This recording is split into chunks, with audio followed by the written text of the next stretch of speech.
It's very, very subtle and very insidious, but there are few things that are more crooked and more corrosive to people and to boundaries than envy. For every good in life, there is a corresponding envy that can cause a dissatisfaction. Think about that. Doesn't matter how good your good is, somebody got it better. And if you're looking at that somebody that got it better, it can cause you to be dissatisfied with the good you got. The new car, the promotion on the job, the house. Doesn't matter how far up you get, there's always somebody somewhere doing something better.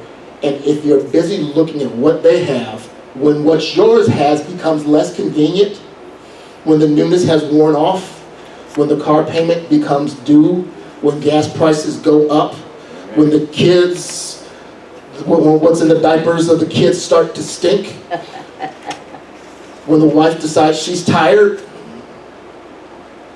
when the husband decides, I just don't feel like it, and life, you turns around and you start looking at what other people got, it can corrode your ability to appreciate what you have. That desire, or with that dissatisfaction comes the desire to possess what somebody else has.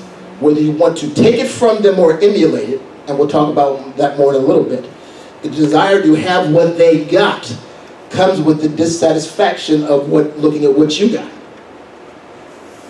That desire is called envy and is a boundary violation. Okay.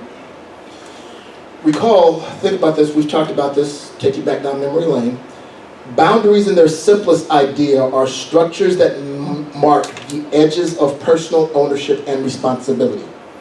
I know what, and they also mark off what my property is or who I am.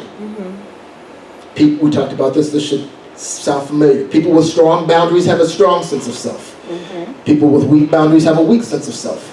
People with no boundaries have no sense of self and typically define themselves through others.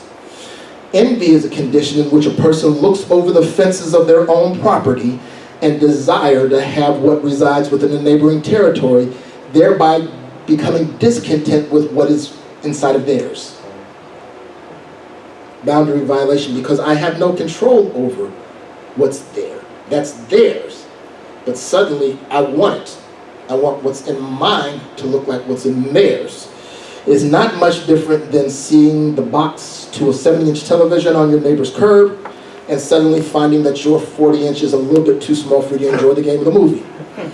This is why, come Christmas time, we don't just put the boxes out on the curb. Tear them up. We tear them up, hide them, because we don't want somebody else knowing what we got and deciding that they want it. Right.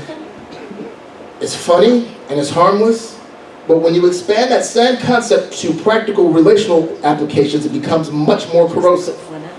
If boundaries establish personhood, then envy can cause a person to become discontent with who they are and covertly or overtly resentful of others. So let's look at a couple of